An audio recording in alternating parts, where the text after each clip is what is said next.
여러분, 조용히 눈을 감아보세요. 마을의 골목길을 따라 걷는데 아이들의 웃음소리는 사라지고 대신 들려오는 건 기침소리와 한숨뿐입니다.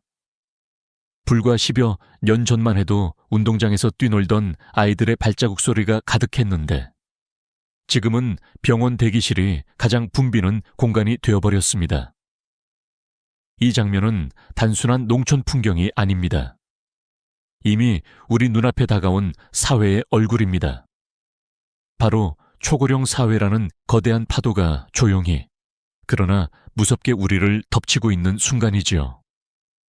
많은 분들이 아직은 괜찮다고 말합니다. 그때 가서 생각하면 되지. 지금은 내 일이 아니라고요. 하지만 제가 직접 본 현실은 그 말이 얼마나 위험한지 보여줍니다.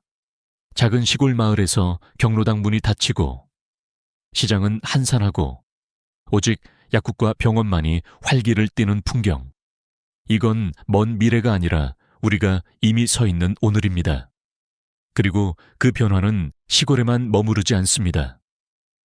서울, 부산, 인천 같은 대도시 한복판에서도 동일한 변화가 이미 진행 중입니다. 제가 이런 이야기를 꺼내는 이유는 단순히 두려움을 주기 위해서가 아닙니다. 오히려 두려움 뒤에 숨어 있는 진짜 메시지를 드리기 위해서입니다.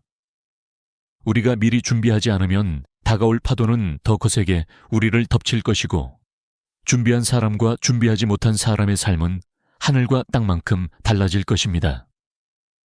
여러분, 혹시 기억하시나요? 불과 몇 달 전까지만 해도 노인 인구가 늘어난다는 기사는 먼 이야기처럼 들렸습니다. 하지만 이제는 다릅니다. 버스 정류장에서, 은행 창구에서, 동네 공원에서 우리는 이미 그 현실을 몸소 느끼고 있습니다. 젊은 세대보다 노인의 얼굴이 더 익숙해지는 사회. 이건 단순한 통계 수치가 아니라 우리 일상의 공기처럼 스며드는 현실입니다. 저는 이 장면을 볼 때마다 문득 이런 생각을 합니다. 내가 늙었을 때, 내 아이들이 늙었을 때, 과연 우리는 어떤 세상에서 살고 있을까? 단순히 나이가 드는 문제가 아니라 사회 전체가 함께 늙어가고 있다는 사실이 더 큰 문제입니다. 그래서 이 이야기를 꺼내는 순간은 마치 집안에 울리는 경종소리와도 같습니다. 지금 깨닫지 못하면, 준비하지 못하면 손쓸 틈도 없이 무너질 수 있다는 경고음이죠. 여러분, 그렇다면 왜 이 이야기가 지금 우리에게 중요할까요? 단순히 오래 사는 게 문제가 아닙니다. 어떻게 사느냐가 문제입니다. 길 위에서 만나는 세 사람 중 한 명이 노인이 되는 사회.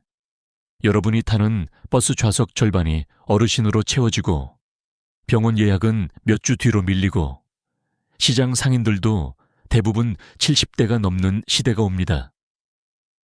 그 시대는 우리를 기다려주지 않습니다. 이미 발걸음을 재촉하며 다가오고 있습니다. 제가 최근에 만난 한 어르신은 이렇게 말씀하셨습니다. 예전엔 내가 늙는 게 두려웠는데 요즘은 사회가 같이 늙어가는 게 더 무섭네. 이 짧은 한마디가 모든 걸 말해줍니다. 이제는 개인의 문제가 아니라 모두가 함께 맞닥뜨리는 거대한 흐름입니다. 여러분, 이쯤 되면 궁금해지실 겁니다. 도대체 왜 이렇게 빨리 진행되는 걸까? 그리고 우리는 어떻게 해야 할까? 이 질문을 안고 오늘 이야기를 시작합니다. 그냥 지나칠 뉴스가 아니라 내 삶과 가족, 그리고 우리 사회의 가장 큰 숙제가 되어버린 이 주제. 오늘 끝까지 함께해 주신다면 여러분은 분명 이렇게 말하게 될 겁니다. 지금 당장 준비해야겠다. 오늘 이 영상은 여러분의 하루를 흔드는 충격일 수도 있습니다. 그러나 그 충격이야말로 우리가 살아남기 위한 첫 걸음입니다. 준비하지 않으면 위기이고 준비하면 기회가 됩니다. 이제 시작합니다. 여러분과 함께 이 길을 걸어가겠습니다. 여러분, 이제 본격적으로 거울을 들여다볼 시간입니다. 초고령 사회라는 단어, 익숙하지만 제대로 이해하는 사람은 많지 않습니다. 단순히 노인이 늘어난다는 뜻일까요? 아닙니다. 유엔에서는 65세 이상, 인구가 전체의 20%를 넘을 때를 초고령 사회라 정의합니다. 중요한 건 그 시점이 바로 지금 우리나라에 도착했다는 사실입니다. 2025년, 한국은 이미 그 문턱을 넘었습니다. 여러분, 일본이 같은 지점에 도달하는 데 걸린 시간이 36년이었습니다. 그런데 한국은 단 26년 만에 도착했습니다. 세계에서 가장 빠른 속도로 늙어가는 나라, 그게 바로 우리입니다. 왜 이렇게 짧은 시간 안에 변화가 일어났을까요? 단순한 우연이 아닙니다. 우리의 생활 방식, 사회 구조, 가치관이 순식간에 바뀌어버린 탓입니다. 한번 상상해 보세요. 길에서 세 사람을 만났는데 그중 한 명이 65세 이상입니다. 이건 단순한 통계가 아니라 앞으로의 일상 풍경입니다. 버스 정류장에서 줄 서 있는 10명 중 3명, 시장의 손님 절반, 병원 진료 대기실에서 자리를 가득 채운 어르신들. 이 모든 것이 당연해지는 시대가 이미 시작된 겁니다. 그런데 문제는 단순히 비율이 아닙니다. 고령화 속도가 너무 빠르다는 데 있습니다. 속도가 빠르면 준비할 시간이 사라집니다. 일본처럼 서서히 적응할 수 있는 기회가 없다는 뜻이죠. 한 세대가 미처 대책을 마련하기도 전에 다음 세대가 곧장 부담을 떠안게 되는 겁니다. 이게 바로 우리의 가장 큰 위험입니다. 제가 얼마 전 만난 한 교수님은 이렇게 말했습니다. 한국의 고령화는 마치 브레이크가 고장난 차가 내리막길을 달리는 것과 같다. 여러분, 브레이크 없는 차를 상상해 보세요. 속도는 점점 빨라지고 멈출 방법은 보이지 않고 결국 충격은 더 크게 다가옵니다. 초고령 사회라는 단어는 결코 책 속 용어가 아닙니다. 우리 삶의 현실을 비추는 거울입니다. 여기서 중요한 질문이 하나 생깁니다. 우리는 준비가 되어 있을까요? 노후를 위한 자산, 건강관리, 돌봄제도, 가족 간의 합의. 과연 우리는 충분히 갖추었을까요? 솔직히 말하면 많은 사람들이 아직 괜찮다며 미루고 있습니다. 하지만 초고령 사회는 우리를 기다려주지 않습니다. 지금 준비하지 않으면 내일은 너무 늦습니다. 저는 이 거울 앞에서 늘 두 가지 얼굴을 봅니다. 하나는 두려움입니다. 사회 전체가 늙어간다는 사실 앞에서 우리는 무력해 보일 수 있습니다. 그러나 또 다른 하나는 기회입니다. 미리 준비한 사람만이 얻을 수 있는 지혜와 여유. 준비하지 않으면 위기이지만 준비하면 오히려 삶을 더 깊게 누릴 수 있습니다. 여러분, 지금 이 순간에도 시계 바늘은 움직이고 있습니다. 그리고 그 시계는 절대 거꾸로 돌지 않습니다. 그렇다면 우리는 무엇을 준비해야 할까요? 지금부터 그 속살을 차근차근 들여다보겠습니다. 여러분, 이제 우리가 마주해야 할 현실의 균열을 들여다보겠습니다. 초고령 사회는 단순히 나이 든 사람이 많아진다는 문제가 아닙니다. 그 밑바닥에는 이미 세 가지 거대한 금이가 있습니다. 경제, 의료, 그리고 고립. 이 세 가지 균열은 조용히, 그러나 무섭게 우리의 삶을 흔들고 있습니다. 첫째, 경제의 균열입니다. 일할 사람은 줄어드는데 돌봄이 필요한 사람은 점점 늘어나고 있습니다. 노동 인구가 줄면 세금을 낼 사람도 줄어듭니다. 세수가 줄어든다는 건 곧 국가 재정의 기반이 흔들린다는 뜻입니다. 그런데 아이러니하게도 복지 지출은 늘어납니다. 노인의 의료비, 연금, 간병비가 계속 올라가기 때문이지요. 결국 이 모든 부담은 누구에게 전가될까요? 바로 지금 일하고 있는 젊은 세대입니다. 내가 낸 세금이 다 어디로 가는 거지? 라는 불만이 쌓이고 우리는 살아온 세월이 있는데 왜 이렇게 홀대받나? 라는 억울함이 커집니다. 이 갈등의 씨앗은 세대를 가르고 사회 신뢰를 허물게 됩니다. 둘째, 의료 시스템의 균열입니다. 여러분도 이미 느끼셨을 겁니다. 예전에는 병원에 가면 바로 진료를 받았는데 이제는 대기표를 뽑고 오래 기다려야 합니다. 일부 지역에서는 병원 예약이 2, 3주 뒤로 밀리고 간병인을 구하려면 최소 한 달을 기다려야 하는 상황입니다. 이는 단순한 불편이 아니라 생명을 위협하는 문제입니다. 병이 악화되기 전에 진료를 받아야 하는데 기다리다가 기회를 놓치게 되는 경우가 많아지고 있습니다. 의료 시스템이 흔들리면 사회 전체의 불안은 걷잡을 수 없이 커집니다. 셋째, 고립과 외로움의 균열입니다. 통계청 자료에 따르면 65세 이상 1인 가구 비율은 불과 10년 만에 2배 이상 늘었습니다. 나이 들면 자연스럽게 친구와 동료가 줄고 자녀들도 각자 바빠지면서 만남이 줄어듭니다. 결국 하루 종일 대화 한마디 못하고 지내는 날이 많아지는 겁니다. 심리학에서는 이를 사회적 단절이라고 부릅니다. 그런데 이 단절이 길어지면 우울증, 인지기능, 저하, 심지어 사망률까지 높아진다는 연구 결과가 있습니다. 즉, 고립은 단순히 마음의 문제를 넘어 생존의 문제로 이어집니다. 여러분, 이 세 가지 균열은 이미 우리 곁에 다가와 있습니다. 젊은 세대는 경제적 부담으로, 노인은 외로움과 건강 악화로 고통을 겪습니다. 그리고 사회 전체는 점점 더 깊은 불신과 갈등 속으로 빠져듭니다. 제가 아는 한 가정도 비슷한 일을 겪었습니다. 부모님이 치매 판정을 받으셨는데 형제 자매끼리 누가 더 돌볼지, 비용은 누가 더 부담할지를 두고 심한 갈등이 일어났습니다. 평생 함께 웃고 울던 가족이었는데 결국 관계가 틀어지고 말았습니다. 초고령 사회의 균열은 이렇게 개인과 가족, 사회를 동시에 흔듭니다. 여러분, 우리가 이 문제를 외면하면 어떻게 될까요? 균열은 점점 더 깊어지고 결국 사회는 무너집니다. 하지만 이 균열을 직시하고 준비한다면 오히려 튼튼한 다리가 될 수 있습니다. 이제 중요한 건 원인을 아는 일입니다. 왜 이렇게 빨리 금이 가고 있는 걸까요? 다음으로 그 이유를 깊이 파헤쳐 보겠습니다. 여러분, 그렇다면 왜 이렇게 빠르게 무너지고 있는 걸까요? 한국의 고령화는 단순히 자연스러운 흐름이 아닙니다. 그 뒤에는 뚜렷한 원인들이 숨어 있습니다.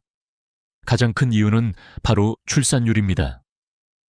올해 우리나라의 합계 출산율은 6.7명대, 세계 최저 수준입니다.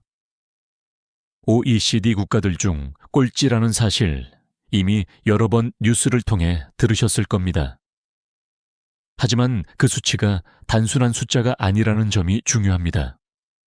아이가 태어나지 않는다는 건 곧 미래 노동 인구가 사라진다는 의미이고 동시에 사회는 급격하게 늙어간다는 뜻이기도 합니다. 여러분, 예전에는 결혼과 출산이 자연스러운 삶의 과정이었습니다. 그러나 이제는 다릅니다. 젊은 세대는 치솟는 집값, 불안정한 일자리, 교육비 부담 때문에 결혼 자체를 미루거나 포기합니다. 결혼을 해도 아이를 낳지 않는 경우가 많아졌습니다. 아이를 키우는 것이 행복이 아니라 짐으로 여겨지기 시작한 겁니다. 그래서 인구 구조는 더 가파르게 기울고 있습니다. 또 하나의 이유는 사회적 가치관의 변화입니다. 과거에는 가족이라는 울타리가 당연했습니다. 부모 세대가 늙으면 자녀가 돌보는 것이 자연스럽다고 여겨졌지요. 그러나 지금은 각자 도생의 시대입니다. 자녀 세대는 자기 삶을 지키는데 급급하고 부모 세대도 미안함과 체념 속에서 점점 홀로 서기를 선택합니다. 결국 서로 기대지도 지탱하지도 못한 채 모두가 고립되는 길을 걷게 되는 겁니다. 저는 여기서 한 가지 개인적인 경험을 나누고 싶습니다. 몇 해 전 한 친구의 아버지가 갑작스럽게 쓰러지셨습니다. 가족들은 모두 충격을 받았지만 더 큰 문제는 누가 돌볼 것인가 였습니다. 형제들은 각자 생계와 자녀 양육에 치여 있었고 결국 서로에게 책임을 떠넘기다 갈등이 심해졌습니다. 우리 집만의 일이겠지 하고 싶었지만 사실 이런 이야기는 우리 사회 곳곳에서 이미 벌어지고 있는 현실입니다. 그리고 또 하나 간과할 수 없는 원인이 있습니다. 바로 도시 집중화입니다. 젊은 세대는 일자리를 찾아 대도시로 몰려들고 시골과 중소도시는 텅 비어갑니다. 남겨진 건 노인뿐입니다. 마을마다 불이 꺼지고 경로당도 문을 닫습니다. 도시는 더욱 경쟁적으로 젊음을 소모하고 지방은 빠르게 늙어가는 악순환이 이어집니다. 여러분, 결국 이 모든 원인들이 모여 초고령 사회라는 폭풍을 만들어냈습니다. 브레이크가 고장난 자동차가 내리막길을 달리듯 인구 구조는 멈출 새 없이 기울어가고 있습니다. 중요한 건 이 사실을 인정하는 것입니다. 아직은 괜찮아 라는 말은 우리를 더 위험하게 만듭니다. 현실을 인정해야만 해법을 찾을 수 있습니다. 그렇다면 희망은 없을까요? 아닙니다. 우리보다 먼저 이 길을 걸은 나라들이 있습니다. 그들이 어떻게 위기를 버텨냈는지를 살펴본다면 우리에게도 길이 보입니다. 이제 다음 장에서 그들의 이야기를 들어보겠습니다. 여러분, 이제 시선을 바꿔 다른 나라들의 이야기를 들어보겠습니다. 우리보다 먼저 초고령 사회를 겪은 나라들은 어떤 선택을 했을까요? 그들의 경험은 단순한 참고가 아니라 우리가 살아남기 위한 중요한 길잡이가 될 수 있습니다. 먼저 일본입니다. 일본은 2013년에 이미 초고령 사회에 들어섰습니다. 초기에는 우리와 똑같은 문제를 겪었습니다. 의료비 폭증, 간병인 부족, 고독사 증가. 하지만 일본은 그 위기를 그대로 두지 않았습니다. 그들이 꺼낸 해법은 바로 지역 커뮤니티 케어 시스템이었습니다. 한 지역 안에 병원, 약국, 재활센터, 노인 돌봄주택을 모두 연결해 놓는 방식입니다. 이 시스템이 도입되자 어르신들이 먼 거리를 이동하지 않아도 생활권 안에서 필요한 서비스를 해결할 수 있었습니다. 또한 전문 간병인이 부족할 때는 이웃 주민이 일정 교육을 받고 돌봄 활동에 참여했습니다. 이는 단순한 제도가 아니라 마을 공동체가 다시 살아나는 계기가 되었습니다. 다음은 북유럽의 덴마크입니다. 덴마크는 노인을 부담이 아니라 자산으로 봅니다. 은퇴 연령을 늘리고 고령자 맞춤형 일자리를 만들었습니다. 체력이 많이 필요하지 않지만 경험이 중요한 분야에서 노인의 손길을 활용했습니다. 예를 들어 도서관 사서, 지역문화 해설사, 원예 관리 같은 일들이죠. 또한 65세 이후에도 무료로 재교육을 받을 수 있도록 국가가 적극적으로 지원했습니다. 그 결과 덴마크의 70대 취업률은 OECD 평균보다 훨씬 높고 노인 빈곤율은 7%대에 불과합니다. 이를 계속한다는 건 단순히 돈의 문제가 아닙니다. 내가 누군가에게 필요하다는 감각, 사회와 연결되어 있다는 자부심이야말로 정서적 건강의 핵심입니다. 우리나라 안에서도 희망적인 사례들이 있습니다. 전라남도의 한 농촌 마을에서는 마을 회관을 공동돌봄센터로 전환했습니다. 여기서는 어르신들이 함께 식사를 하고 주 3회 간호사가 건강을 체크합니다. 혼자 살던 어르신이 갑자기 쓰러져도 함께 있던 사람들이 바로 발견해 병원으로 연결해 줍니다. 또 경기도 일부 지자체에서는 실버 창업 지원 프로그램을 운영합니다. 전통 먹거리 판매, 수공예, 소규모 텃밭 재배 등 작지만 안정적인 수익이 나는 아이템을 지원하고 판매처까지 연결해 줍니다. 노인이 단순히 소비자가 아니라 생산자가 되는 구조를 만든 것이죠. 이 모든 사례들의 공통점은 세 가지입니다. 첫째, 고립을 막는 사회적 연결망을 만든다. 둘째, 노인의 경험과 시간을 자원으로 활용한다. 셋째, 의료와 돌봄의 접근성을 생활권 안으로 끌어온다. 이 세 가지는 국가든 지자체든 심지어 한 가족 단위에서도 적용할 수 있는 원칙입니다. 여러분, 다른 나라와 지역의 사례를 들으면 이런 생각이 들 수 있습니다. 거긴 특별하니까 가능한 거 아니야? 하지만 중요한 건 완벽한 제도를 그대로 가져오는 게 아닙니다. 그 속에 담긴 정신을 배우는 겁니다. 일본은 공동체의 힘을 살렸고, 덴마크는 노인을 자원으로 보았습니다. 그리고 우리나라 일부 마을은 작은 공간에서 돌봄의 씨앗을 키워냈습니다. 결국 해답은 멀리 있지 않습니다. 바로 우리가 사는 동네, 우리가 사는 집, 그리고 우리 자신의 선택 속에 있습니다. 이제 중요한 질문이 남습니다. 다른 나라나 다른 지역이 이렇게 했다는 건 알겠다. 그럼 나는, 우리 가족은 지금부터 무엇을 해야 할까? 이제부터는 개인, 가족, 그리고 사회 차원에서 우리가 당장 실천할 수 있는 구체적인 전략을 이야기해 보겠습니다. 여러분, 이제는 거대한 담론을 넘어 우리 각자의 삶으로 들어와야 합니다. 초고령 사회라는 거대한 파도 앞에서 개인, 가족, 그리고 사회가 어떻게 대비해야 할까요? 막연한 대책이 아니라 당장 오늘부터 실천할 수 있는 길을 이야기하겠습니다. 먼저 개인 차원입니다. 가장 중요한 건 건강입니다. 오래 사는 것 자체가 목표가 되어서는 안 됩니다.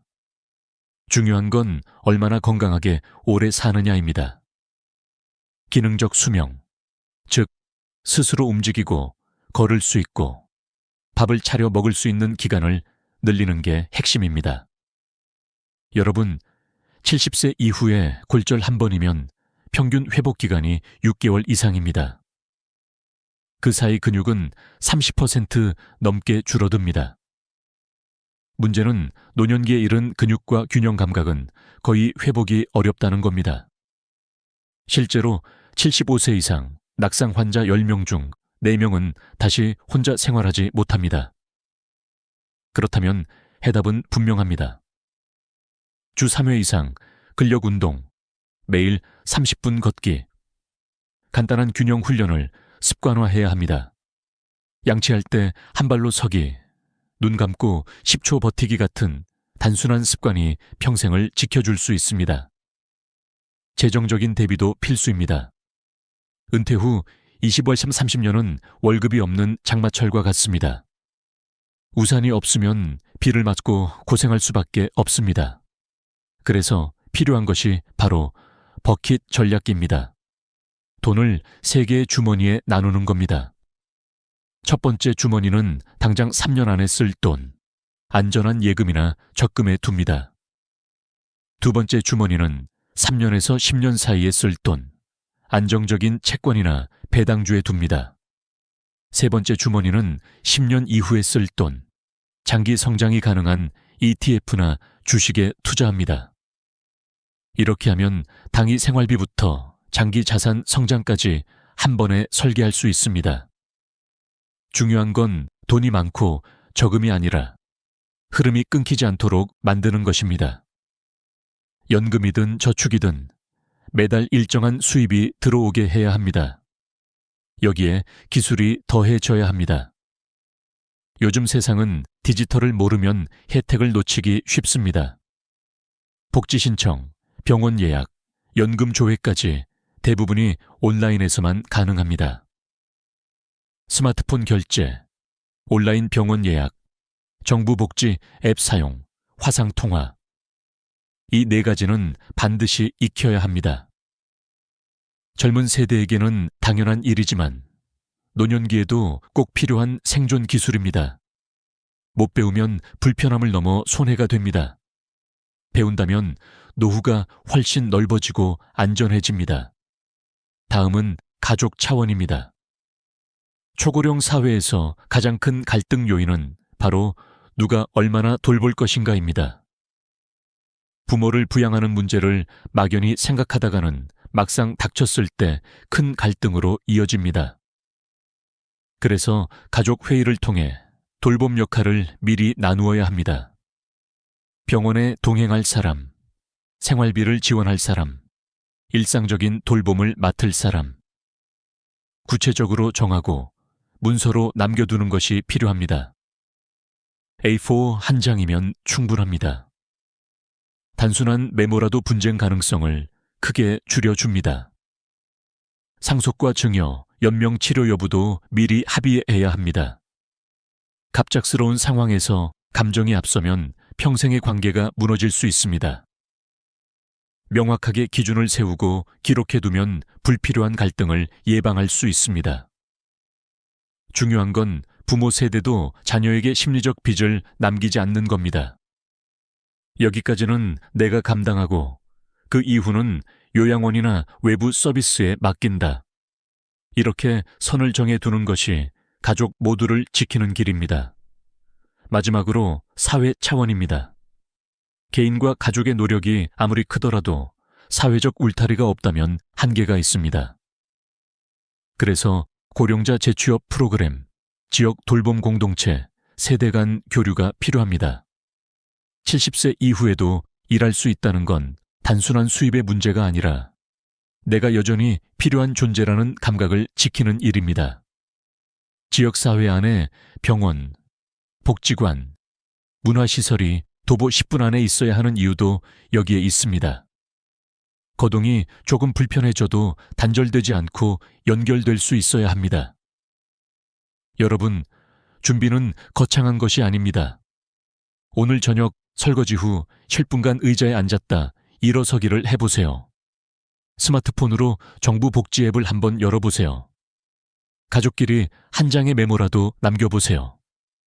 그 작은 한 걸음이 10년 뒤 여러분의 삶을 전혀 다른 풍경으로 바꿀 수 있습니다. 이제 마지막으로 묻고 싶습니다. 늙는 건 누구에게나 주어진 운명입니다. 하지만 어떻게 늙을지는 우리의 선택입니다. 그렇다면 여러분은 어떤 선택을 하시겠습니까? 다음 장에서 그 해답을 함께 찾아가 보겠습니다. 여러분, 이제 마지막 순간입니다. 지금까지 우리는 초고령 사회라는 거대한 파도를 마주했고 그 안에서 개인과 가족, 사회가 어떻게 흔들리는지 보았습니다. 그러나 오늘 제가 여러분께 드리고 싶은 진짜 메시지는 단순한 두려움이 아닙니다. 바로 선택의 힘입니다. 늙는 건 누구에게나 주어진 길이지만 어떻게 늙을지는 우리의 선택이라는 사실입니다. 저는 오래전 한 노학자의 말을 잊지 못합니다. 나이 든다는 건 배워야 하는 일이다. 단순히 세월이 흐른다고 지혜가 쌓이는 게 아닙니다. 준비 없이 맞는 노년은 고통이 되지만 준비하며 배우는 노년은 오히려 축복이 됩니다. 여러분, 이 차이는 작게 시작하는 습관에서 비롯됩니다. 매일의 건강관리, 작은 저축, 가족과의 대화, 이웃과의 연결. 이 모든 것들이 모여 10년, 20년 뒤 여러분의 인생을 전혀 다른 모습으로 만들어 줄 것입니다. 여러분, 한번 상상해 보세요. 준비 없이 맞이한 80세의 삶은 어떤 모습일까요? 병원 대기실에서 하루를 보내고 경제적 부담에 허덕이고 혼자 쓸쓸히 식탁에 앉아있는 모습일지도 모릅니다. 그러나 준비한 80세의 삶은 다릅니다. 시장을 걸으며 친구와 웃고 자녀에게 부담이 아닌 든든한 존재로 남으며 새로운 기술을 배우며 세상과 연결되어 있는 모습일 것입니다. 같은 나이, 같은 세월이지만 준비의 유무가 이렇게나 큰 차이를 만듭니다. 이제는 질문을 바꿔야 합니다. 언제 늙을까가 아니라 나는 어떻게 늙을까입니다. 그리고 그 답은 오늘 여러분이 내딛는 작은 걸음 속에 있습니다. 건강을 위한 10분의 운동, 연금을 점검하는 짧은 시간, 가족과 나누는 대화 한마디. 그 한 걸음이 바로 여러분의 내일을 바꿉니다. 저는 오늘 이야기를 마무리하면서 다시 한번 묻고 싶습니다. 여러분이 생각하는 행복한 노년의 조건은 무엇입니까? 건강, 사랑하는 사람, 경제적 자유, 마음의 평화. 어떤 답이든 좋습니다. 중요한 건 지금부터 그 답을 향해 한 발을 내딛는 겁니다. 준비하지 않으면 위기지만 준비한다면 그건 새로운 시작입니다. 여러분, 오늘 이 영상이 단순한 지식이 아니라 마음속 울림으로 남기를 바랍니다. 누군가에게는 지금 당장 운동화를 꺼내 걷게 하는 계기가 되고 또 누군가에게는 가족과 대화의 자리를 만드는 이유가 되기를 바랍니다. 그리고 언젠가 오늘을 떠올리며 그때 시작하길 정말 잘했어 라는 말을 하실 수 있기를 바랍니다. 끝까지 함께 해주신 여러분께 깊은 감사를 드립니다. 이 영상이 도움이 되셨다면 소중한 분들과 공유해 주세요. 그리고 구독과 좋아요는 저에게 큰 힘이 됩니다. 여러분과의 연결이야말로 제가 이 길을 계속 걷게 하는 가장 큰 이유입니다. 우리 함께 배워가며 늙어가 봅시다. 준비된 노년, 행복한 노년으로 나아가는 길. 여러분, 오늘도 건강하고 평안한 하루 되시길 바랍니다. 여러분, 지금 제가 드리는 이 이야기는 단순한 충고가 아닙니다. 저는 이미 80살을 넘겼습니다. 하루하루 일어나면 무릎이 시큰거리고 계단 몇 칸만 올라가도 숨이 차오릅니다. 그러나 이 모든 고통보다 더 무거운 것은 마음속 깊은 곳에서 울리는 한마디입니다. 그때 그렇게 하지 말았더라면, 혹은 조금만 더 일찍 시작했더라면, 저는 이 후회를 안고 하루를 살고 있습니다. 그래서 오늘 여러분께 절대로 제가 했던 실수를 반복하지 않기를 바라며 제 이야기를 시작하려 합니다. 많은 분들이 젊은 시절에는 건강은 당연한 것이라 생각하고 40대, 50대까지도 큰 불편함이 없으니 안심하며 살아갑니다. 하지만 여러분, 진정한 변곡점은 60대에 찾아옵니다. 하버드 대학교 연구팀이 80세 이상 어르신 1000명을 대상으로 조사했을 때 무려 절반 이상이 60대의 선택을 가장 후회한다고 답했습니다. 젊음이 끝나고 노년이 시작되는 그 경계에서 무엇을 하느냐에 따라 이후의 삶이 전혀 달라진다는 것입니다. 저 역시 60대 중반까지는 활력이 넘쳤습니다. 주말마다 친구들과 골프를 치고 아침마다 산을 올랐습니다. 그래서 난 괜찮아, 아직은 멀었어 라고 스스로 속이며 살았습니다. 그러나 불과 몇 년이 지나자 몸은 무너졌고 제 삶은 전혀 다른 모습이 되었습니다. 지금 돌이켜보면 그때 내렸던 작은 결정들이 지금의 저를 만들었다는 사실이 너무나 뼈아픕니다. 여러분께 묻고 싶습니다. 지금 60대 혹은 70대 문턱에 서 계시다면 앞으로의 20년, 30년을 어떻게 보내고 싶으십니까? 손주들과 공원에서 뛰어놀며 웃는 할머니, 할아버지가 되고 싶으십니까? 아니면 병원 침대에 누워 자식들의 수고에 의존하며 하루하루를 보내고 싶으십니까? 선택은 지금 이 순간 여러분의 손에 달려 있습니다. 저는 여러분이 이 영상을 끝까지 보기를 진심으로 바랍니다. 왜냐하면 이 20분이 여러분의 남은 인생을 바꿀 수 있기 때문입니다. 단순히 희망적인 말이 아니라 실제로 수천 명 노인의 데이터를 통해 검증된 전략과 제가 직접 겪은 쓰라린 후회가 담겨 있기 때문입니다. 제가 드리는 이 이야기는 화려한 성공담이 아닙니다. 오히려 실패와 후회의 기록입니다. 하지만 그 안에서 진짜 교훈을 찾을 수 있습니다. 한 가지 예를 들어 보겠습니다. 제 옆집에 사는 박 선생님은 저와 동갑입니다.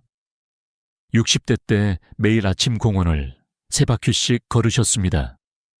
그 습관 하나로 지금 86세가 된 지금도 스스로 장을 보고 손주들과 함께 여행을 다니며 활기차게 삽니다. 반면 저는 바쁘다는 핑계로 운동을 미뤘고 지금은 마트에 한 번 가는 것도 남의 도움 없이는 어렵습니다. 똑같은 60대였지만 작은 선택이 20년 후를 이렇게 극명하게 갈라놓았습니다. 여기서 중요한 사실은 아직 늦지 않았다는 것입니다. 50대든 60대든 심지어 70대든 지금 시작하면 변화는 분명히 일어납니다.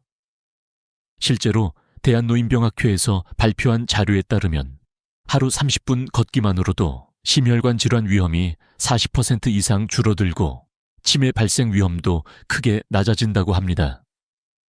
의학은 분명하게 증명하고 있습니다. 우리의 몸은 나이를 먹어도 여전히 회복할 수 있다는 사실을 말입니다. 하지만 사람들은 흔히 이렇게 말합니다. 이제 와서 무슨 의미가 있겠어? 저도 그렇게 생각했었습니다. 그러나 제가 직접 확인했습니다. 제 친구 김 씨는 65세 당뇨 진단을 받았습니다. 그는 그때부터 식단을 고치고 매일 혈당을 체크하며 운동을 시작했습니다.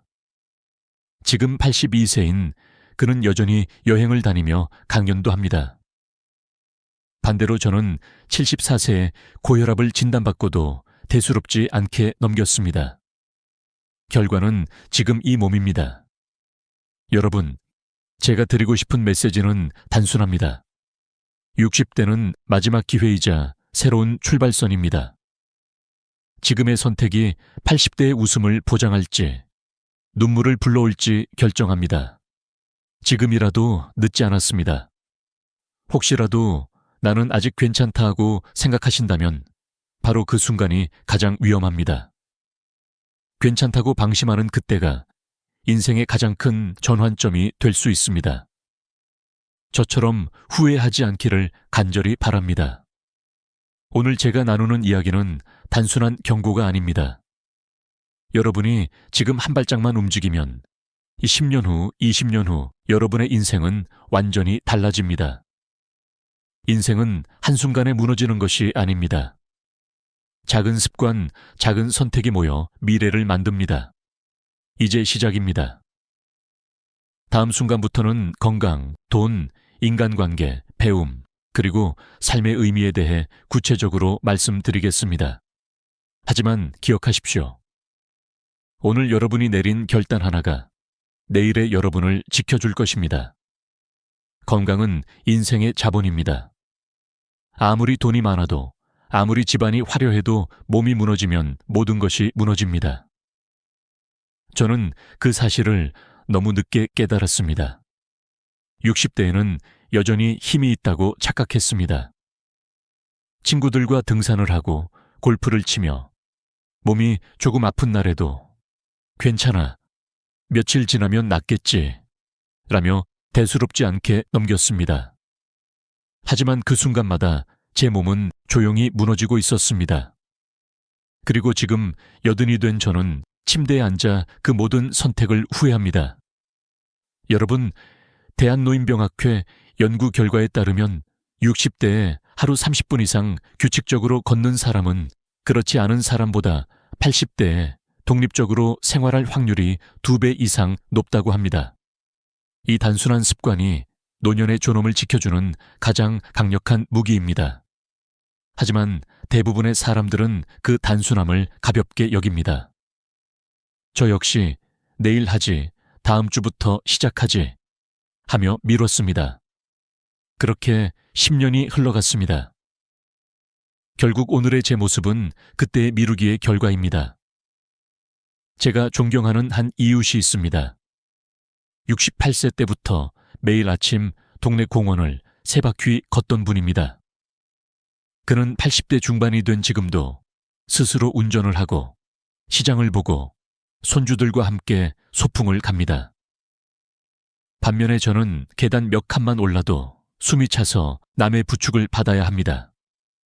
같은 나이, 같은 환경이었지만 단지 한 가지 선택, 걷느냐, 걷지 않느냐가 20년 뒤를 완전히 갈라놓았습니다.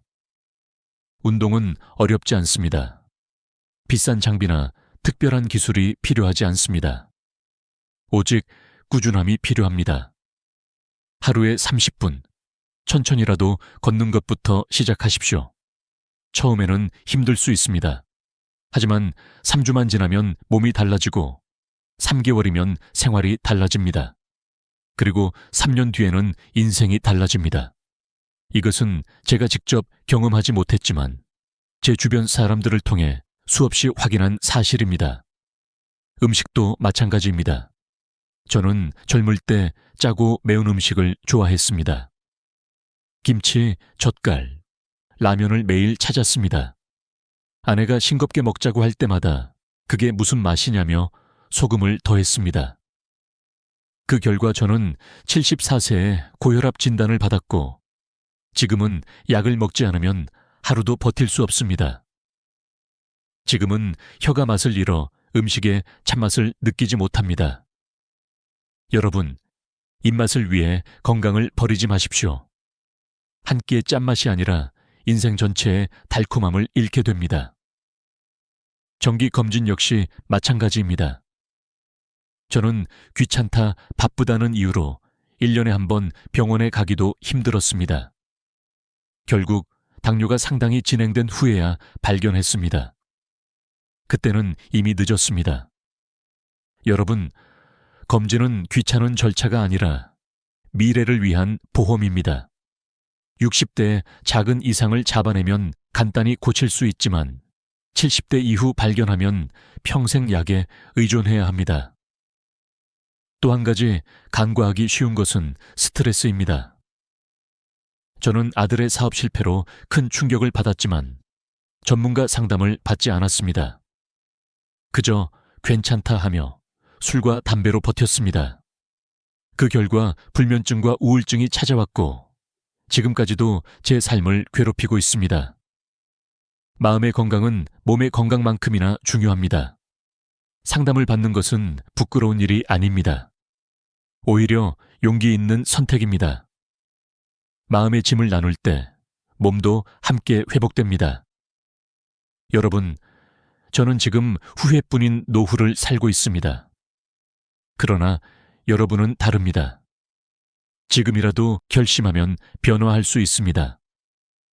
오늘 당장 30분만 걸어보십시오.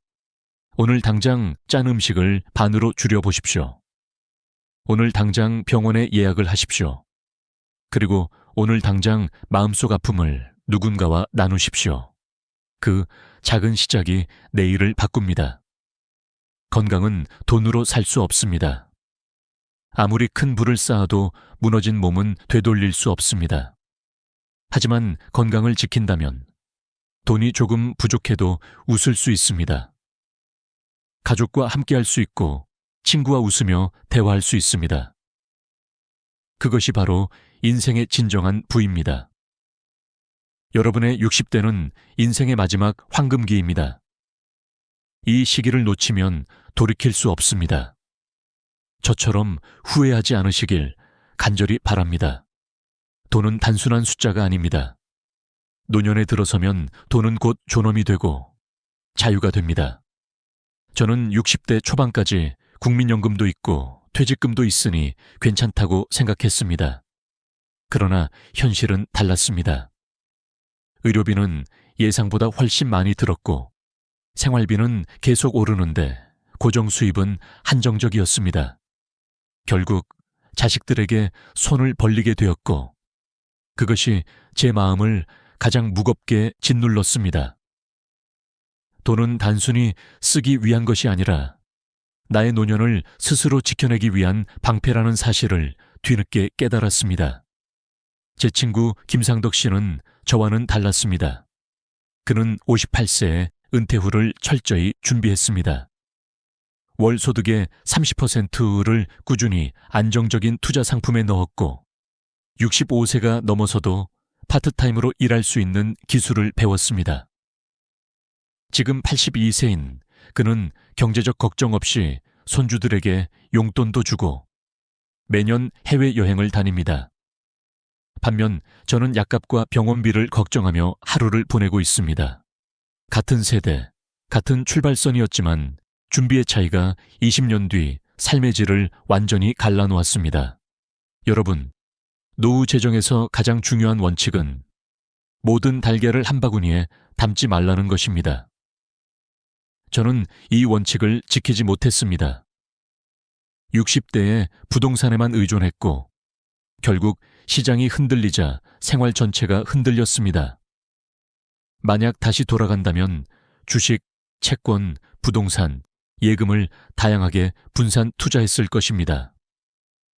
실제로 제 동네의 이말순 할머니는 70세 소액으로 채권형 펀드와 배당주 투자를 시작했습니다. 지금 85세인 그녀는 매달 150만 원의 추가 수입이 생기며 경제적 여유 속에서 노년을 보내고 있습니다. 또 하나의 함정은 체면 소비였습니다. 저는 60대에 친구들과의 모임에서 항상 제가 계산했습니다. 옷과 액세서리도 필요 이상으로 사들였습니다. 그때는 멋있어 보이고 싶었고 인정받고 싶었습니다. 그러나 지금 돌이켜보면 그 소비들이 얼마나 쓸모없는 허영이었는지 깨닫습니다.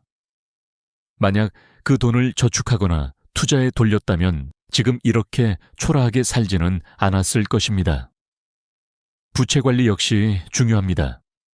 저는 자녀의 집 마련을 돕겠다고 대출을 받았습니다. 그때는 부모로서 당연한 일이라고 생각했습니다. 그러나 지금은 그 빚이 제 어깨를 짓누르고 있습니다. 자녀에 대한 사랑은 무조건적인 경제적 지원이 아닙니다. 오히려 자녀가 스스로 자립할 수 있도록 돕는 것이 진짜 사랑입니다. 만약 다시 돌아간다면 저는 제 노후를 먼저 챙겼을 것입니다. 보험도 마찬가지입니다. 저는 60대에 이제 늦었다고 생각하며 장기요양보험이나 실손의료보험을 들지 않았습니다. 지금은 매달 병원비 때문에 자녀에게 의지해야 하는 현실을 살고 있습니다. 반면 제 친구 박정용 씨는 62세에 장기요양보험을 들었고 79세에 뇌졸중으로 쓰러졌을 때 큰 도움을 받았습니다. 여러분, 보험은 나 자신을 위한 것이기도 하지만 가족을 위한 최소한의 배려이기도 합니다. 그리고 은퇴 후의 삶을 어떻게 보낼 것인가에 대한 계획도 필요합니다. 저는 은퇴를 맞이한 뒤 갑자기 찾아온 많은 시간을 어떻게 써야 할지 몰라 우울감에 빠졌습니다. 반면 다른 친구들은 은퇴 전에 이미 일정한 일과를 세우고 파트타임 일이나 봉사를 준비했습니다.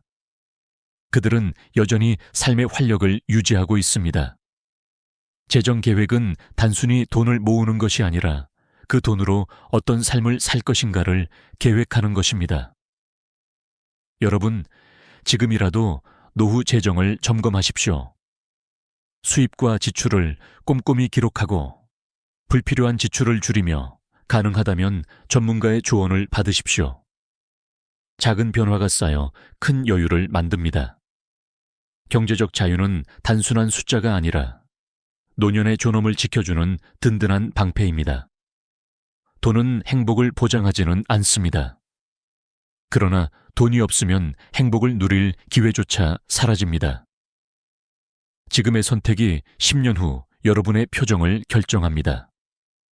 후회 없는 노년을 위해 지금 이 순간부터 준비하십시오. 인간관계는 노년의 가장 강력한 약입니다. 젊었을 때는 늘 바쁘다는 이유로 혹은 돈 버는 게 우선이라는 이유로 가족이나 친구들과의 시간을 미뤘습니다. 저 역시 직장에서 성과를 내야 한다는 핑계로 가족과 대화할 시간을 놓쳤고 오랜 친구들에게는 다음에 보자라는 말만 반복했습니다. 그리고 어느 순간 제 곁에는 아무도 남지 않았습니다. 80세가 된 지금 제일 큰 외로움은 바로 대화할 사람이 없다는 것입니다. 여러분, 연구에 따르면 고령자의 우울증 가장 큰 원인 중 하나는 경제적 어려움이 아니라 사회적 고립입니다. 가족이나 친구, 이웃과의 관계가 끊어질 때 정신적 건강은 급격히 악화됩니다. 실제로 서울시 노인복지센터 조사 결과 65세 이상 어르신 중에서 정기적인 모임을 유지하는 분들의 치매 발생률이 그렇지 않은 분들보다 40% 이상 낮았습니다. 관계는 단순한 즐거움이 아니라 건강과 직결된 문제입니다. 제 친구 최민수 씨는 아내와 사별한 후 심한 외로움에 빠질 뻔했습니다. 그러나 그는 동호회에 가입하고 새로운 친구들을 만들었습니다. 지금 그의 집은 항상 웃음소리로 가득합니다. 매주 수요일마다 친구들이 찾아와 함께 차를 마시고 대화를 나눕니다. 그 결과 그는 우울감 없이 80대를 활기차게 살고 있습니다. 반면 저는 직장 생활에 몰두하느라 인간관계를 소홀히 했습니다. 지금은 연락할 친구도 찾아올 사람도 거의 없습니다. 가족 관계도 마찬가지입니다. 저는 60대의 자녀들에게 늘 불만을 쏟아냈습니다. 너희는 나를 이해하지 못한다. 내가 너희 나이 때는 이라는 말로 아이들을 몰아붙였습니다.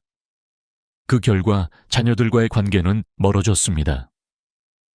지금 돌이켜보면 세대 차이를 인정하고 자녀의 선택을 존중했다면 지금은 더 따뜻한 대화를 나눌 수 있었을 것입니다.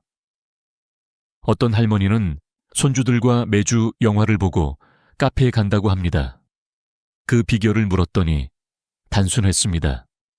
판단하지 않고 그냥 들어주는 것이라고 말했습니다. 친구 관계 역시 꾸준한 관리가 필요합니다.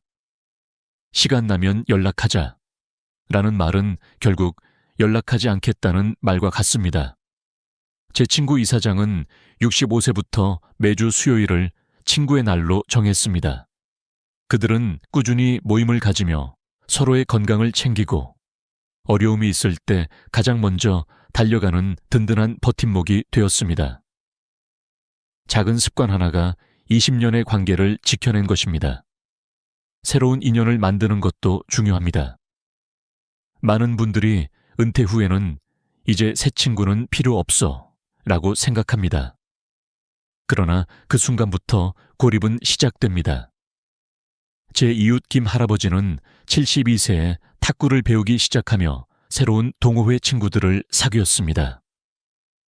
지금 85세인 그는 여전히 매주 모임에 나가 활력을 얻습니다.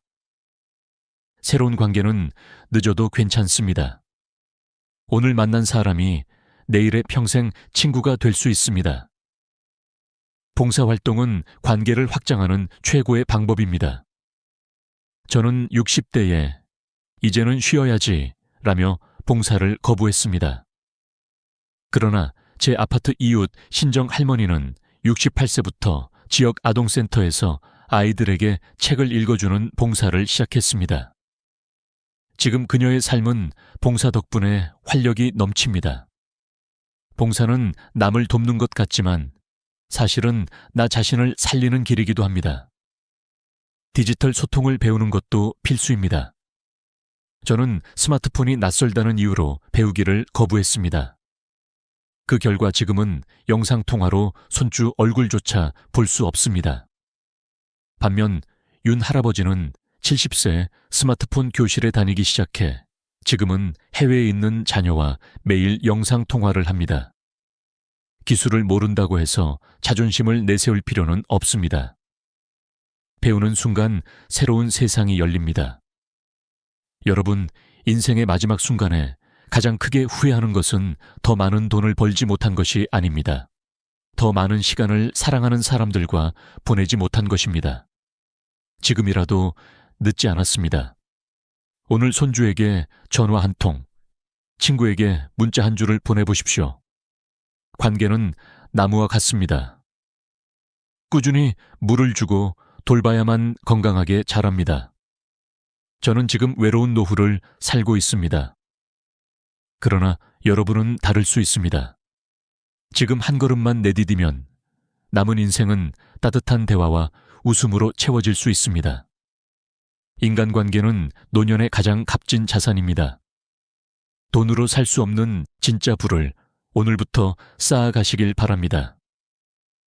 배움은 젊은이들의 특권이 아닙니다. 오히려 나이가 들수록 배움은 삶의 활력소가 되고 외로움을 이겨내는 무기가 됩니다. 저는 60대에 이제 다 늦었다는 생각에 새로운 도전을 거부했습니다. 스마트폰도 배우지 않았고 악기나 그림에도 관심만 있었지 행동으로 옮기지 않았습니다. 그 결과 지금 제 삶은 텔레비전 앞에 앉아 시간을 보내는 단조로운 일상뿐입니다. 그러나 제 주변에서 다른 선택을 한 친구들은 여전히 풍요로운 정신세계를 누리며 살고 있습니다. 우리 동네의 이 선생님은 68세에 영어 공부를 시작했습니다. 처음에는 단어 하나 외우는 것도 버거웠다고 합니다. 하지만 포기하지 않고 7년 동안 꾸준히 공부한 끝에 75세에 혼자 유럽 여행을 다녀왔습니다. 지금 84세인 그는 외국인 친구들과 편지를 주고받으며 세계 각국의 소식을 접합니다.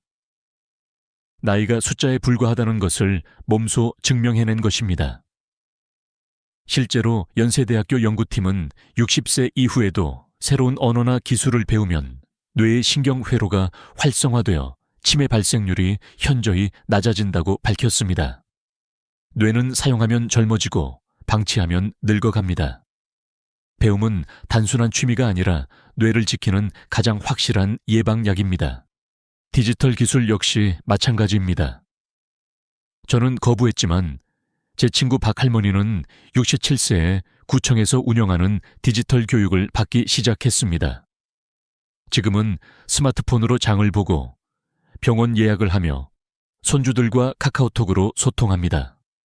반면 저는 화상통화조차 몰라 손주 얼굴을 1년에 한두 번밖에 보지 못합니다. 기술을 배우느냐 거부하느냐, 이 선택 하나가 노년의 외로움을 결정짓습니다. 취미 활동도 삶의 색을 바꿉니다.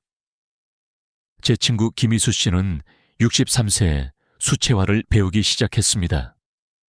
지금 81세인 그는 지역 갤러리에서 전시회를 열고 그림 그리는 시간이 가장 행복하다고 말합니다. 저도 통기태 관심이 있었지만 나이 들어서 뭘 하겠어 라며 시작하지 않았습니다.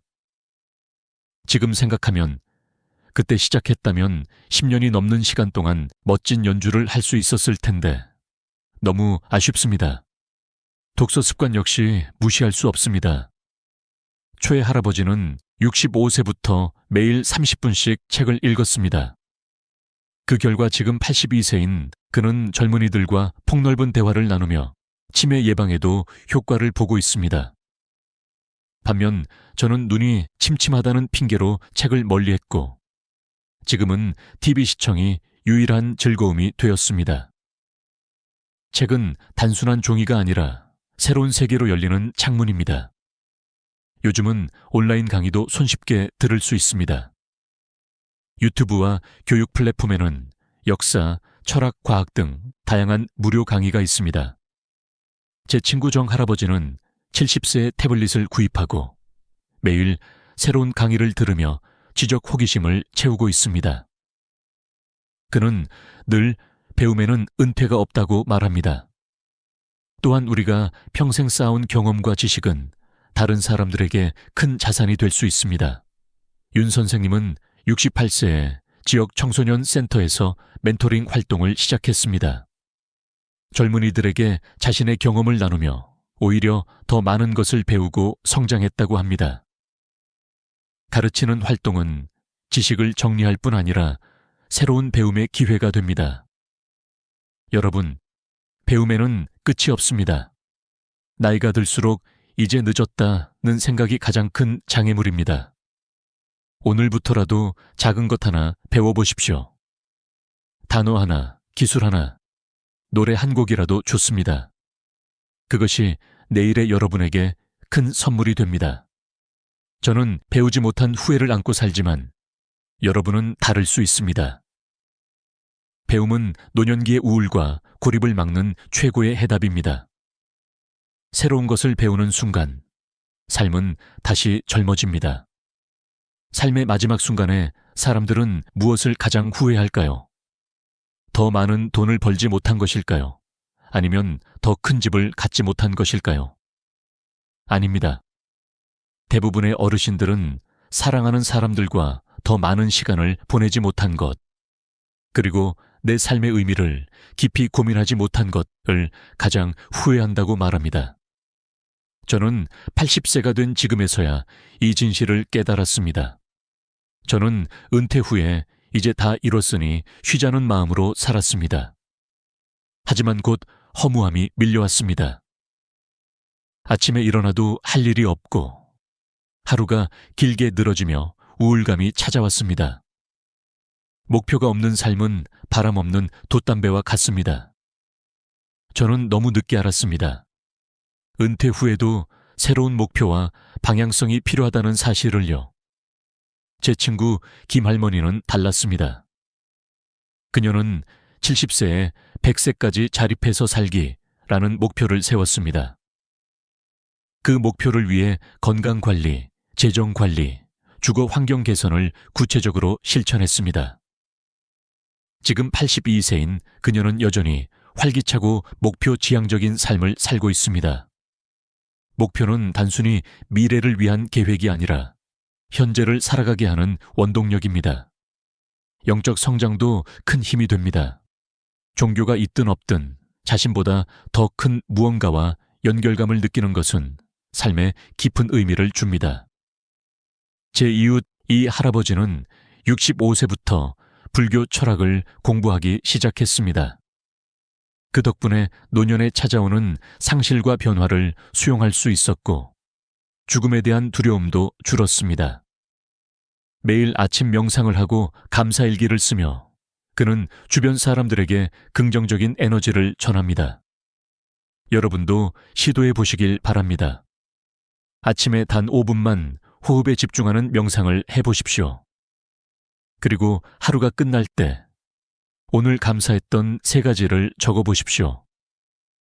이 단순한 습관이 삶의 시선을 바꾸고 마음의 평화를 줍니다.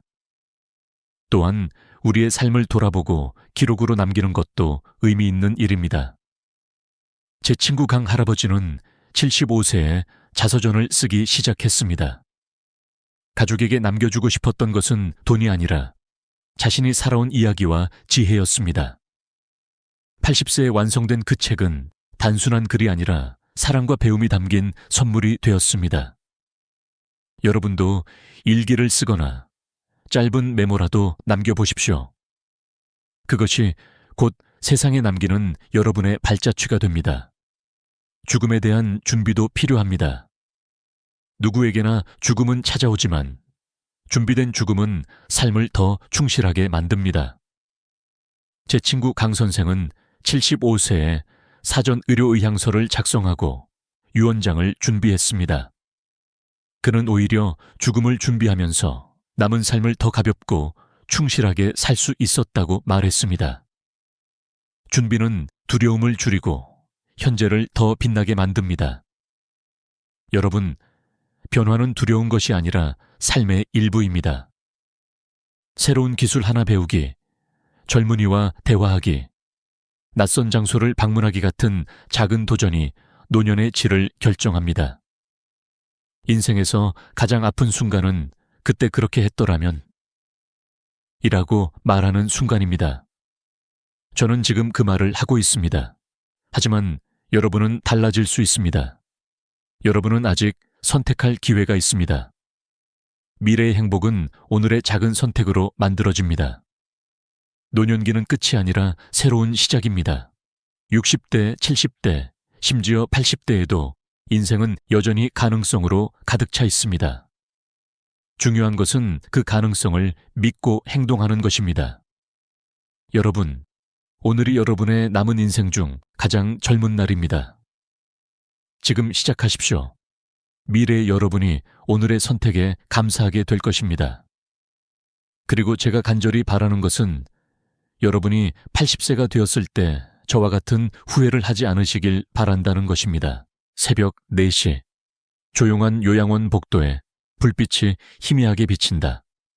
방 안에서는 노인들의 거친 숨소리가 고요를 깨고 있었고 그 틈을 파고드는 듯 핸드폰 벨소리가 울렸다. 수화기 너머로 들려온 목소리는 떨림과 절박함으로 가득 차 있었다. 준호야, 아버지다. 제발 나 좀 여기서 꺼내다오. 이 한마디는 단순한 부탁이 아니었다. 그것은 인간으로서 마지막 남은 존엄을 지키고 싶다는 절규였다. 이름은 박영수, 79살.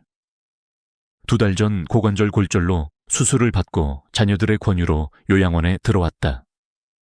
자식들은 안전하다고, 걱정 없다고 위로했지만 정작 영수가 느낀 것은 차갑고 기계적인 삶이었다. 처음 며칠은 괜찮았다. 식사가 제 시간에 나오고 약도 빠짐없이 챙겨주고 응급 상황에도 바로 대응해주니 여기가 더 낫나 싶었다. 하지만 곧 깨달았다. 화장실조차 줄을 서야 하고 밥은 빨리 먹으라며 눈치를 줬다. 간호사는 그의 이름을 부르지 않고 방번호로 불렀다. 그리고 어제 같은 방을 쓰던 김옥자 할머니가 조용히 숨을 거두었을 때 아무도 눈물 한 방울 흘리지 않았다. 빈 침대 하나만 남은 풍경은 가슴을 서늘하게 했다. 그 순간 영수는 무서워졌다. 나도 이렇게 잊혀지고 사라지는 건 아닐까. 결국 그는 아들에게 전화를 걸었다. 집으로 데려가 달라.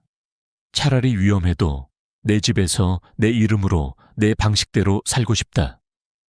여러분, 이 장면을 상상해 보시라. 한밤중에 아버지로부터 이런 전화를 받는다면 어떤 기분이 들겠는가? 단순히 불편해서가 아니다. 안전이라는 이름으로 자유를 빼앗기는, 인간으로서 가장 본질적인 권리를 상실한 절망에서 나온 목소리다. 사실 이런 이야기는 결코 특별한 사례가 아니다. 한국은 이미 초고령 사회로 접어들었다. 2025년이면 전체 인구의 20%가 65세 이상이 된다.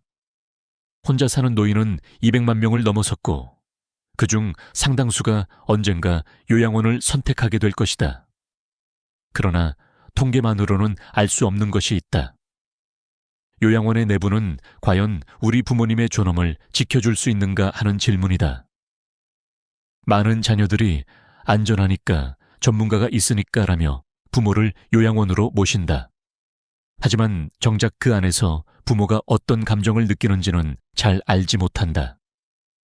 실제로 2019년 보건복지부 조사에 따르면 요양원 입소 어르신 중 42%가 자신의 의견이 존중받지 못한다고 답했다. 안전은 확보했지만 존엄은 무너지고 있는 셈이다. 그렇기에 영수의 절규는 단순한 한 사람의 하소연이 아니다. 그것은 우리 모두가 미래에 마주할 수 있는 거울이다. 오늘 건강하다고 안심할 수 없다. 낙상사고는 65세 이상 노인의 3명 중 1명이 경험한다는 보고가 있다. 기억력 저하는 누구에게나 다가온다. 그 순간부터 우리는 선택의 기로에 선다. 요양원의 철저한 시스템 속에서 살 것인가? 아니면 위험을 감수하더라도 집에서 내 이름으로 살아갈 것인가? 이 이야기는 그 새벽 전화에서 시작한다. 하지만 여기서 끝나지 않는다. 오히려 그것은 시작이다. 절망에서 희망으로, 무기력에서 결심으로, 그리고 결국 삶을 되찾는 여정으로 이어진다. 다시 한번 귓가에 맴도는 아버지의 떨리는 목소리를 떠올려 보라. 준호야, 나 좀 꺼내다오. 이 한 문장이 우리 가슴에 깊이 파고들며 이제 본격적으로 펼쳐질 이야기를 향해 우리를 이끌고 있다. 박영수가 요양원에 들어가기 전까지는 그저 평범한 노인이었다. 아내는 몇 해 전 세상을 떠났고 큰아들 준호는 서울에서 직장 생활을, 딸 수지는 분당에서 손주들을 키우며 바쁘게 살았다. 자식들은 전화로 안부를 묻곤 했지만 집은 늘 조용했다. TV 소리만 울리고 대화는 거의 없었다. 처음엔 괜찮았다. 하지만 조금씩 작은 균열이 생겼다. 약을 먹었는지 기억이 나지 않아 2번 먹은 날도 있었고 가스레인지를 껐는지 하루 종일 불안해한 적도 있었다. 새벽에 눈을 떴을 때 여기가 어디인지 한순간 헷갈려 땀을 흘리기도 했다. 그것은 경도인지 장애의 전형적인 초기 증상이었지만 그는 인정하고 싶지 않았다. 내가 아직은 괜찮다는 자존심이 더 컸다. 그런데 결정적인 사건이 있었다. 어느 날 새벽 화장실에서 미끄러져 쓰러졌다. 고관절에 극심한 통증이 와서 스스로 일어나지 못했다. 다행히 가까이에 있던 휴대폰으로 어렵사리 헬싱119에 전화를 걸 수 있었지만 그때 느낀 공포는 이루 말할 수 없었다. 만약 핸드폰이 없었다면 내가 이렇게 죽을 수도 있겠구나. 병원 진단은 고관절 골절. 수술은 피했지만 한 달간 입원해야 했다. 아들 준호는 병실에 와서 조용히 말했다. 아버지, 이제 생각해 보셔야 합니다. 집에서 혼자 계시는 게 너무 위험해요. 그 말은 애정에서 비롯된 것이었지만 영수의 가슴에는 비수가 되어 꽂혔다. 그는 집이 그리웠다. 낡았어도 익숙한 가구, 마음대로 쓸 수 있는 화장실, 누구의 간섭도 없는 부엌. 하지만 자식들의 표정은 단호했다. 아버지가 넘어지면 우리도 늘 곁에 있을 수 없잖아요. 요양 서비스를 받거나 요양원을 가셔야 합니다. 여기서 갈등이 시작됐다. 안전을 강조하는 자식들, 자유를 지키고 싶은 아버지. 누구의 말이 옳을까? 많은 노인 가정이 겪는 같은 딜레마다. 실제로 한국보건사회연구원의 조사에 따르면 독거노인의 70% 이상이 가능하다면 집에서 살고 싶다고 응답한다. 그러나 현실은 다르다. 낙상사고, 치매 진행, 만성질환 악화로 결국 시설 입소를 선택하는 경우가 많다. 영수도 마찬가지였다. 의사는 인지기능이 조금씩 떨어지고 있으니 돌봄이 필요하다고 진단했다. 자식들은 눈물을 삼키며 요양원 입소를 권유했다. 결국 그는 퇴원 후 곧장 요양원으로 옮겨졌다. 그날 밤 병실 창밖으로 보이는 불빛을 바라보며 영수는 생각했다. 이제 내 집은 나를 기다려주지 않겠구나. 문득 옛날 아내와 함께 갔던 북한산 등산길이 떠올랐다. 숨은 차올랐지만 서로를 부축하며 웃었던 그 시간. 그러나 지금 그는 휠체어에 앉아 누군가의 손에 끌려다니는 신세가 되었다. 그리고 또 한 가지가 그를 괴롭혔다. 자식들이 자신을 걱정해서 한 결정임을 알면서도 가슴 한켠에는 씁쓸한 생각이 스쳤다. 내가 이제 짐이 되는 건가? 한국 사회에서 흔히 듣는 말, 부모가 자식에게 짐이 되지 말아야 한다. 는 그 말이 그를 더욱 무겁게 짓눌렀다. 이렇듯 요양원에 들어가기 전까지의 과정은 단순한 선택이 아니었다. 그것은 안전과 자유, 보호와 자존심 사이의 갈등이었다. 그리고 이 갈등은 앞으로 그가 겪을 모든 사건의 씨앗이 되었다. 여러분도 혹시 부모님과 이런 대화를 나눈 적이 있는가? 집이 좋아, 나를 요양원에 보내지 마라는 말씀을. 그 순간 자식들은 흔들린다. 안전하게 지켜드려야 하는데, 그러나 부모의 뜻을 꺾어도 되는 걸까? 바로 이 딜레마가 대한민국의 수많은 가정에서 매일 반복되고 있다. 결국 영수는 자식들의 선택을 따라 요양원으로 들어갔다. 하지만 그는 알지 못했다. 그곳에서 맞이하게 될 현실이 자신이 생각한 것보다 훨씬 더 차갑고 무정할 것이라는 사실을. 요양원 입소 첫날, 박영수는 깨끗한 건물과 친절한 미소를 보며 잠시 안심했다. 안내 직원은 따뜻한 말투로 방을 소개했고 프로그램 일정표도 보여주었다. 매일 체조와 노래 교실, 미술 활동이 있습니다. 겉모습은 안정과 활기로 가득 차 보였다. 하지만 하루 이틀이 지나자 그는 그 이면을 보게 되었다. 아침 6시 요양보호사가 문을 벌컥 열며 소리쳤다. 이해피로 기상하세요.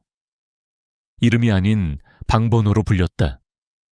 옆 침대의 이철수 할아버지가 휠체어에 앉아 씁쓸한 표정을 지었다. 여긴 이름보다 방번호가 더 중요해요. 그 한마디는 농담 같았지만 씁쓸한 진실을 담고 있었다. 화장실은 더 큰 문제였다. 4명이 한 방을 쓰고 옆방까지 합치면 8명이 2개의 화장실을 나눠 쓴다. 아침마다 줄이 길게 늘어섰다. 요양보호사는 빨리 하세요. 다른 분 기다립니다. 라며 재촉했다. 집에서는 자유롭게 가던 화장실도 이곳에서는 작은 전쟁이었다. 식사 시간도 마찬가지였다.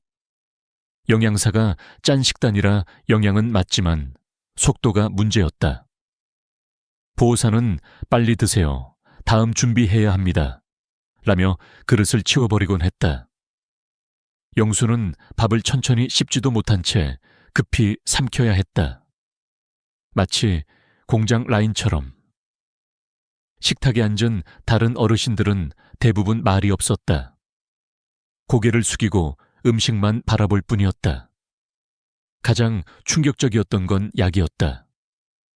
간호사가 약을 들고 와서는 이름조차 설명하지 않고 삼키세요 라고만 했다. 이게 무슨 약입니까? 라고 물으면 고혈압 약이요. 빨리 드세요. 라는 짧은 대답뿐이었다. 그는 자기 몸에 들어가는 약의 정체조차 알 수 없었다. 며칠 뒤 더 큰 사건이 있었다. 옆방에 계시던 김순자 할머니가 밤새 세상을 떠났다.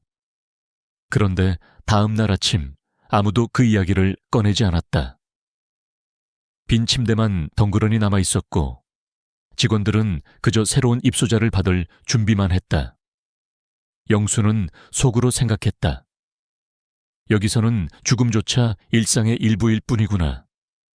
아무도 애도하지 않고 아무도 기억하지 않는다. 그날 밤 복도에서 간호사와 보호사가 나누는 대화를 들었다.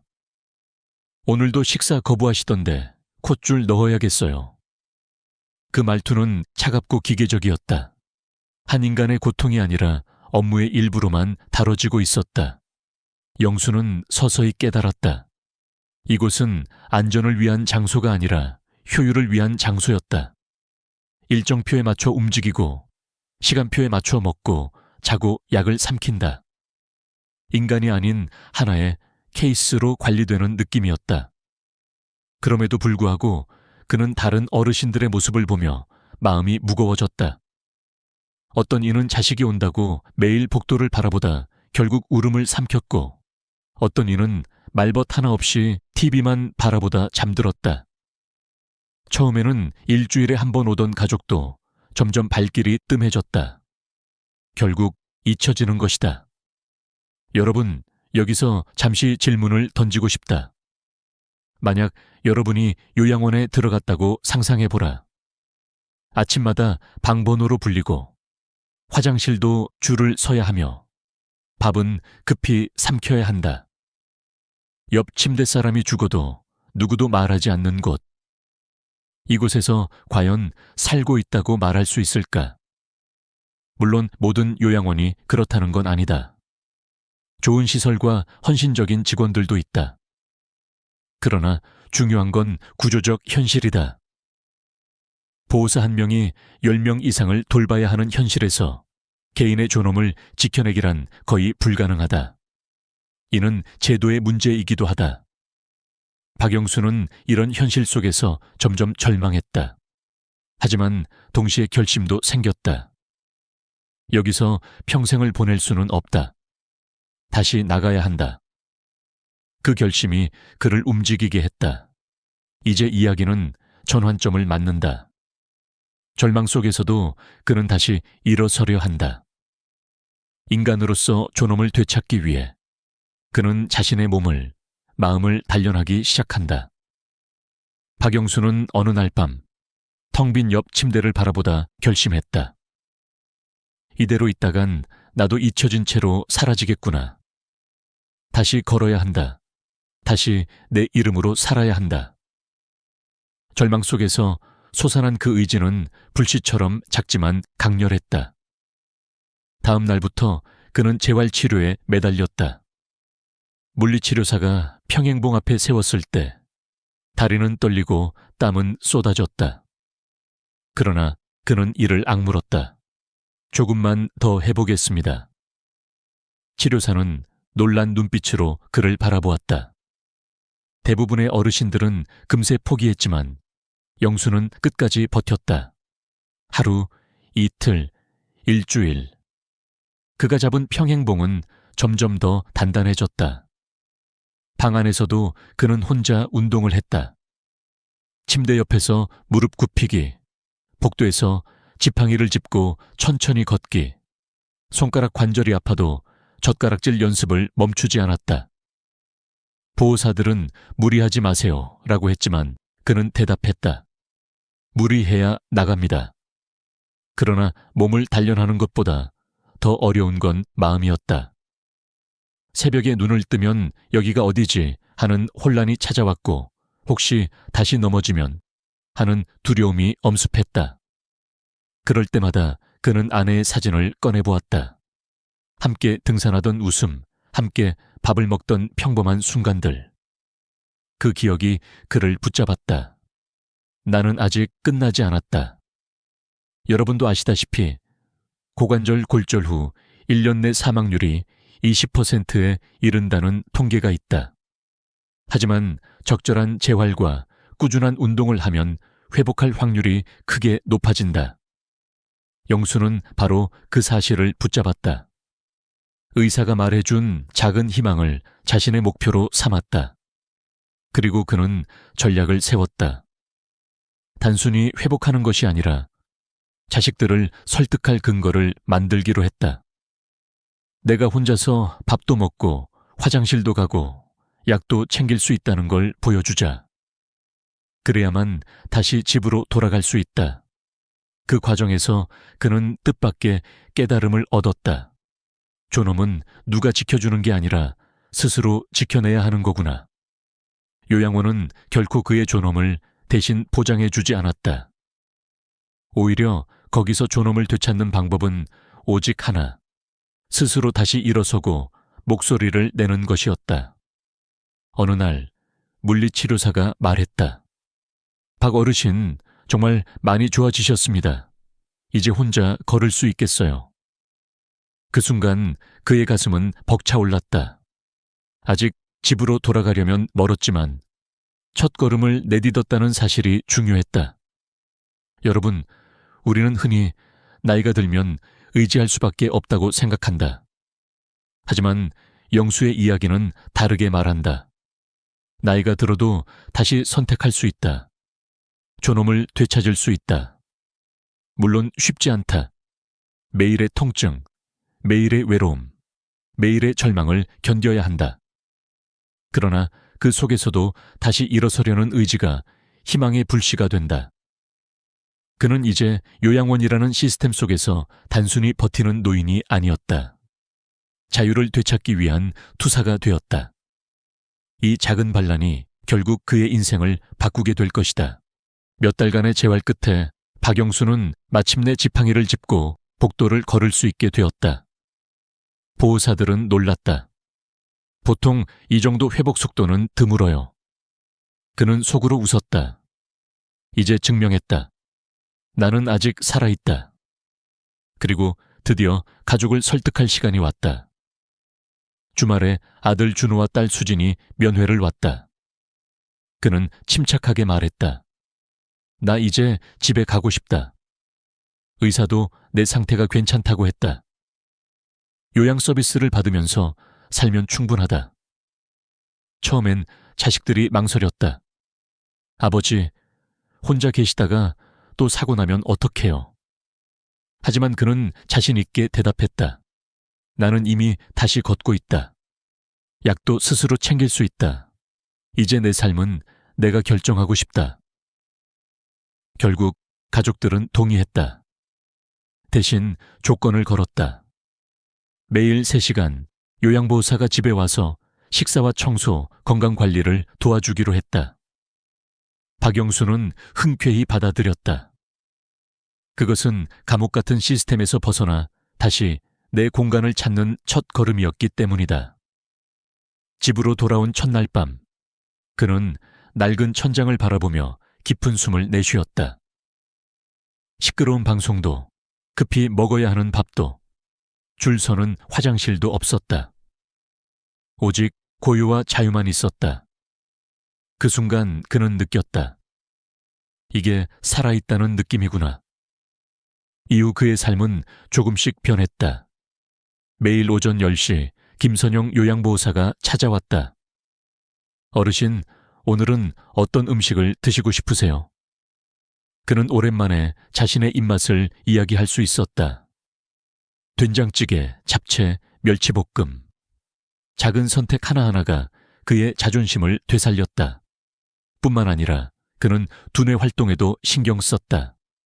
매일 신문을 읽고 중요한 부분을 메모했다. 선영 씨는 퍼즐과 단어 게임을 준비해와서 함께 시간을 보냈다. 실제 연구에 따르면 규칙적인 두뇌 활동은 경도인지 장애의 진행을 늦추는 데 큰 도움이 된다. 영수도 그 변화를 느꼈다. 예전에는 날짜를 자주 헷갈렸지만 달력을 보며 하루를 기록하자 점점 기억력이 안정되었다. 또한 그는 매일 공원을 걸었다. 처음에는 지팡이에 의지했지만 한 달이 지나자 짧은 거리는 지팡이 없이도 걸을 수 있었다. 햇살을 받으며 벤치에 앉았을 때 그는 깨달았다. 요양원에서는 시간을 버텼지만 이제는 시간을 살고 있다. 여러분, 여기서 중요한 사실을 말씀드리고 싶다. 노인이 집에서 안전하게 지내기 위해 필요한 것은 단순하다. 첫째, 낙상 방지를 위한 환경 정비, 미끄럼 방지 매트, 손잡이 설치, 가구 배치 조정. 둘째, 정기적인 운동과 두뇌 활동. 셋째, 최소한의 돌봄 서비스. 이 세 가지만 지켜도 요양원 대신 내 집에서 살아갈 가능성이 크게 높아진다. 실제로 보건복지부 자료에 따르면 방문 요양 서비스를 이용한 노인의 65%가 요양원 입소를 늦출 수 있었다고 한다. 박영수의 사례는 단순한 개인의 회복 이야기가 아니다. 그것은 제도와 환경, 그리고 가족의 선택이 어떻게 한 노인의 삶을 바꿀 수 있는지를 보여주는 증거다. 그는 이제 단순히 살아남는 것이 아니라 존엄을 회복하며 하루를 새롭게 채워가고 있었다. 그리고 그는 마음속으로 다짐했다. 다시는 요양원에 가지 않겠다. 내 몸과 마음을 내가 지키겠다. 이 결심은 단순한 고집이 아니라 인생의 마지막을 어떻게 살아갈 것인가에 대한 선언이었다. 집으로 돌아온 지 석 달. 박영수는 완전히 다른 사람처럼 보였다. 얼굴빛은 밝아졌고 눈에는 생기가 돌았다. 그는 매일 일과를 스스로 계획했다. 아침에 일어나면 달력을 보며 날짜를 확인하고 약 복용 시간을 적어두었다. 점심 전에는 공원 2바퀴를 돌았고 오후에는 신문을 읽거나 손주와 영상통화를 했다. 이런 작은 습관들이 그를 지탱했다. 그는 자주 생각했다. 내가 요양원에서 배운 건 단 하나다. 건강을 잃으면 자유도 존엄도 잃는다. 그리고 그 자유는 다시 찾기가 너무 어렵다. 그렇기에 그는 지금의 일상을 더욱 소중히 여겼다. 어느 날 같은 공원 벤치에서 다른 노인들과 이야기를 나누게 되었다. 한 할머니가 말했다. 내 친구가 요양원에 들어갔는데 시설도 좋고 밥도 잘 나온대. 영수는 잠시 망설이다가 자신이 경험한 이야기를 들려주었다. 겉보기엔 좋아 보일지 몰라도 직접 살아보면 다르오. 이름 대신 방번호로 불리고 밥은 급히 먹어야 하고 죽음마저 조용히 처리된다오. 사람의 존엄이 사라지는 곳이지. 노인들은 놀란 표정으로 그의 말을 들었다. 그럼 어쩔 수 없이 가야 할 땐 어떻게 해야 하나요? 영수는 조용히 고개를 끄덕였다. 그럴 땐 반드시 직접 가서 확인해야 하오. 직원들의 얼굴빛, 어르신들의 눈빛, 식사 시간의 분위기. 무엇보다 사람을 봐야 하오. 시설보다 중요한 건 사람이니까. 그는 이어서 말했다. 낙상 방지를 위해 집을 어떻게 바꿔야 하는지, 요양보호사 한 명이 몇 명을 돌보는지, 밤에도 충분한 인력이 있는지 꼭 확인하시오. 그리고 가족이 자주 방문하는 분위기인지 또 중요하오. 요양원에 들어가면 시간이 갈수록 잊히는 게 가장 큰 고통이니까. 이날의 대화는 작은 모임으로 발전했다. 그와 몇몇 노인들은 함께 운동하기로 약속했고 서로를 돕기로 했다. 그는 느꼈다. 내 경험이 다른 이들에게 도움이 될 수 있구나. 힘들었던 3달이 헛되지 않았구나. 여러분, 이 이야기를 듣고 계신다면 꼭 기억하시길 바란다. 지금 건강하다고 안심하지 마라. 낙상은 순간이고 기억의 혼란은 누구에게나 올 수 있다. 중요한 건 지금부터 준비하는 것이다. 규칙적인 운동, 균형 잡힌 식사, 두뇌 활동, 그리고 무엇보다 존엄을 포기하지 않겠다는 의지. 이것이 노년을 지켜내는 힘이다. 박영수는 이제 자신에게 약속했다. 다시는 요양원에 가지 않겠다. 내 집에서 내 방식으로 존엄하게 살겠다. 그리고 우리에게도 메시지를 남긴다. 여러분, 제발 늦기 전에 준비하시오. 건강을 잃으면 모든 걸 잃는다오. 그러나 지금부터 관리하면 끝까지 내 집에서 살 수 있다오. 그의 목소리는 단호하면서도 따뜻했다. 그것은 단순한 충고가 아니라 삶의 끝자락에서 건져 올린 진실이었다. 이렇게 그의 3달간의 요양원 생활은 끝났고 이제는 새로운 인생을 살아가고 있다. 그리고 그 이야기는 우리 모두에게 경고이자 희망의 메시지로 남는다.